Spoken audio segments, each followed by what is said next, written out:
que tu imagines avec moi. Et si chaque Antillais, mais cela est valable pour les Outre-mer où qu'ils vivent, décidait de mettre de côté une petite somme chaque mois, 10 euros, 20 euros, peut-être 50 euros pour ceux qui le peuvent. Ce n'est pas grand-chose. Parfois, on dépense plus que ça en fast-food, en cigarettes ou en petits plaisirs. Mais si on additionne tout ça, si des dizaines de milliers d'entre nous le font en même temps, alors ce n'est plus une goutte d'eau.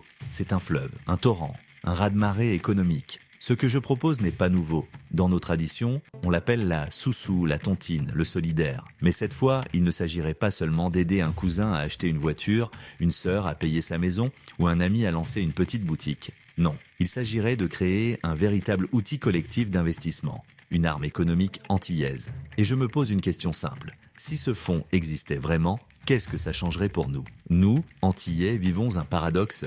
Nous avons une richesse culturelle incroyable, des terres so fertiles, une diaspora mondiale, mais économiquement, nous restons dépendants. Dépendants de subventions, de grands groupes, de l'importation. Chaque année, je vois des milliards d'euros quitter nos îles. Les bénéfices des supermarchés, des banques, des compagnies d'énergie ne restent pas ici. Ils s'envolent vers Paris, Bruxelles ou ailleurs, dans les poches de grands actionnaires qui ignorent tout de nos réalités. Soyons clairs, une grande partie de notre économie est encore contrôlée par les familles Toubéké. Ils dominent l'importation, la distribution, l'agro-industrie. Ils fixent les prix, imposent de leurs marges et profitent de notre dépendance.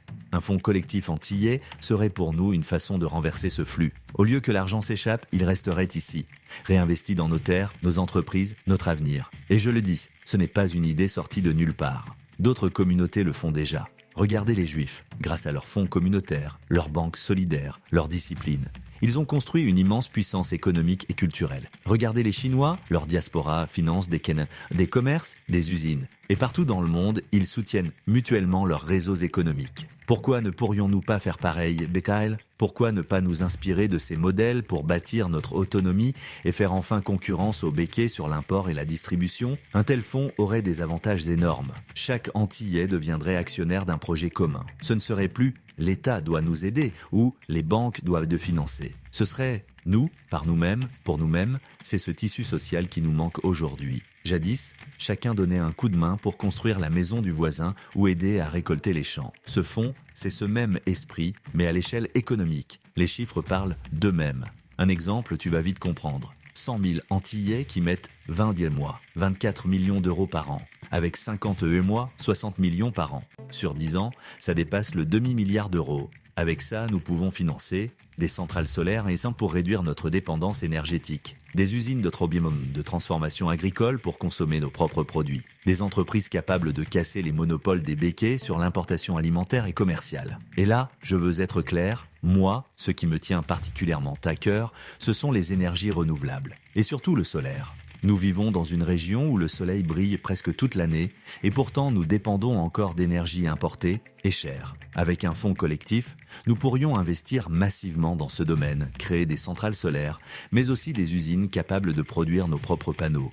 Nous pourrions même, à terme, devenir une référence mondiale dans le secteur du solaire tropical. Imagine qu'un jour, quand on parle d'innovation solaire dans le monde, on cite la Martinique ou la Guadeloupe comme modèle. Ça, c'est possible si nous mutualisons nos moyens. Je sais ce que beaucoup pensent, d'accord pour la solidarité, mais moi, qu'est-ce que j'y gagne? Eh bien, justement, ce fonds n'est pas une simple œuvre caritative. C'est aussi un investissement rentable pour chacun de nous. Prenons un autre exemple. 10 000 Antillais investissent 20 au mois, 4 millions d'euros par an. Cet argent sert à construire une centrale solaire qui revend l'électricité qu'à EDF. Rentabilité, environ 8% par an, soit 192 000 euros de bénéfices annuels. Que fait-on de ce bénéfice?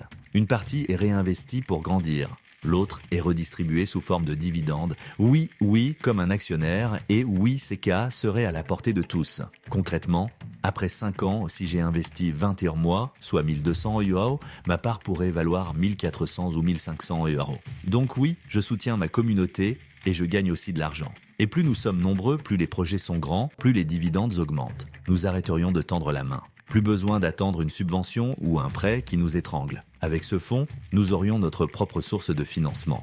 L'économie, c'est aussi une question de dignité. Quand je vois que mon argent finance une école, une ferme, une start-up locale, je sais que je ne consomme plus passivement.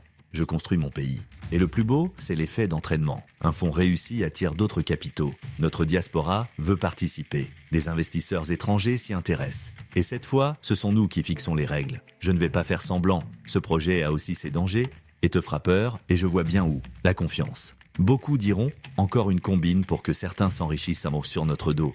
Les gens ne croient pas que l'argent sera bien géré.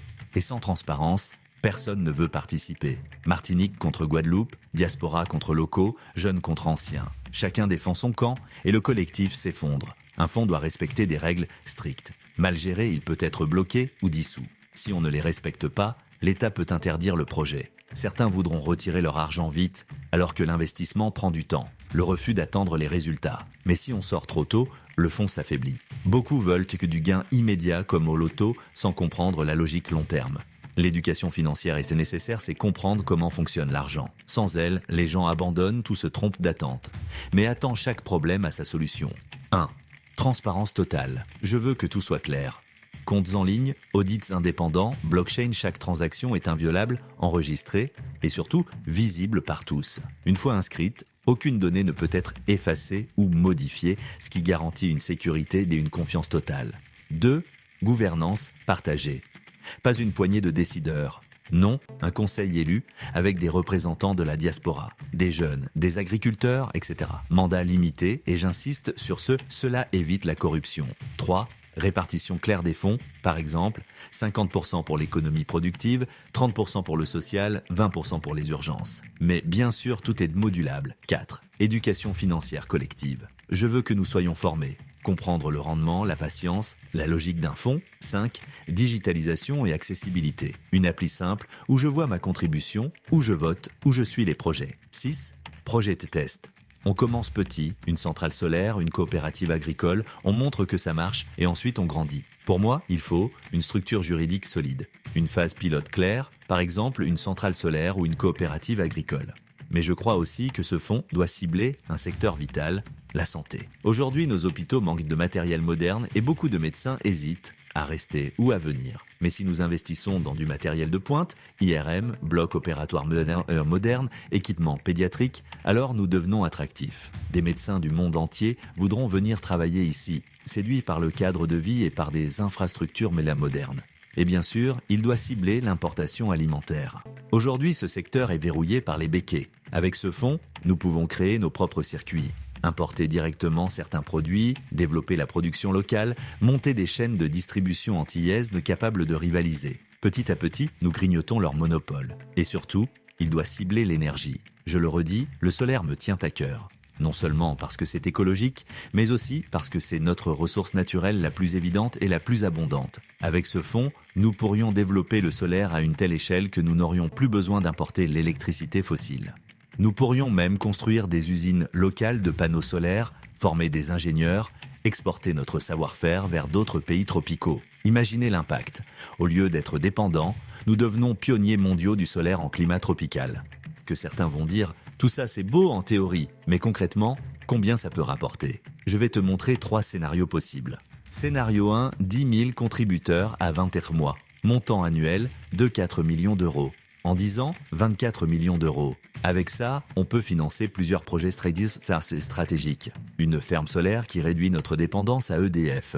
Une usine de transformation agricole pour valoriser nos productions locales. Exemple concret de rendement. Imaginons que nous financions une ferme agricole collective spécialisée dans la banane et le manioc, transformée en produits finis vendus localement et à l'export. Investissement initial, 5 millions d'euros, issus du fonds. Chiffre d'affaires annuel, 3 millions d'euros. Bénéfice net, 600 000 euros par an. Chaque année, 400 000 euros sont réinvestis dans d'autres projets pour faire grossir le fonds.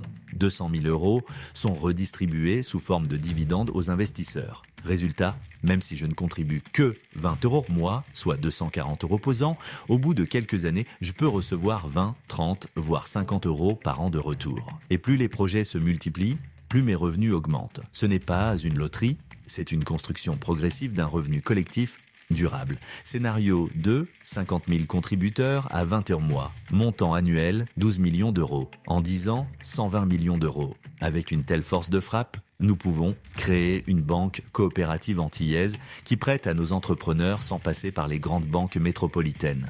Racheter des entreprises locales menacées par des groupes extérieurs, financer des startups innovantes dans l'agriculture, l'énergie ou la santé. Et surtout, nous pourrions monter un réseau de distribution collectif, importer directement certains produits stratégiques sans passer par les béquets, développer nos propres marques, nos propres supermarchés, garder les marges chez nous au lieu de les voir fuir. C'est ici que nous commençons réellement à faire concurrence aux monopoles béquets, à grignoter leur domination sur l'import et la distribution. Scénario 3, 100 000 contributeurs à 50 € mois, montant annuel 60 millions d'euros, en 10 ans 600 millions d'euros. Avec ça, les perspectives changent complètement. Nous pouvons financer une autonomie énergétique totale basée sur les renouvelables. Construire un hôpital moderne, équipé de matériel de pointe qui attire même des médecins venus de l'extérieur. Créer un réseau éducatif indépendant capable de former nos jeunes aux métiers de demain.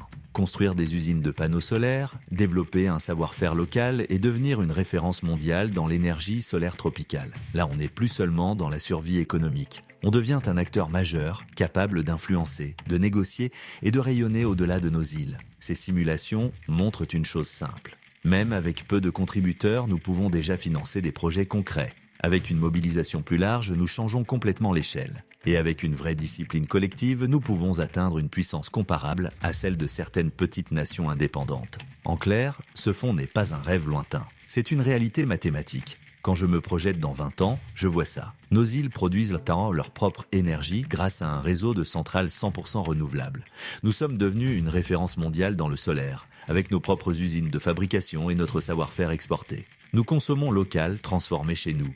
Nos jeunes trouvent des financements sans passer par Paris. Nos hôpitaux sont modernes, capables de retenir nos médecins et d'en attirer d'autres. Nos importations passent par nos circuits et nous faisons concurrence directe aux béquets. Et tout ça parce que nous aurons fait comme les Juifs et les Chinois, mutualiser notre argent, protéger nos réseaux, bâtir notre puissance. Alors je le dis clairement, un fonds collectif ou solidaire antillais n'est pas une utopie, c'est une nécessité historique. Nos ancêtres ont résisté avec leur corps et leur voix. Aujourd'hui, la bataille se joue sur le terrain économique. Et si d'autres peuples, comme les Juifs et les Chinois, ont su transformer leur solidarité en puissance mondiale, pourquoi pas nous? Pourquoi pas un fonds qui finance nos hôpitaux, nos fermes, nos start-up, qui ose faire concurrence aux béquets dans l'import et qui fait des Antilles une référence mondiale dans le solaire? Alors je le répète, sans détour, si nous sommes capables de dépenser chaque mois pour consommer, nous sommes capables d'investir chaque mois pour construire. L'argent que nous gaspillons nourrit les autres. L'argent que nous unissons libère les nôtres. Ce fonds collectif, ce n'est pas seulement de l'économie, c'est notre dignité, c'est notre indépendance, c'est notre avenir. Et la question n'est plus est-ce possible? La seule vraie question c'est, sommes-nous enfin prêts à passer de spectateurs à bâtisseurs?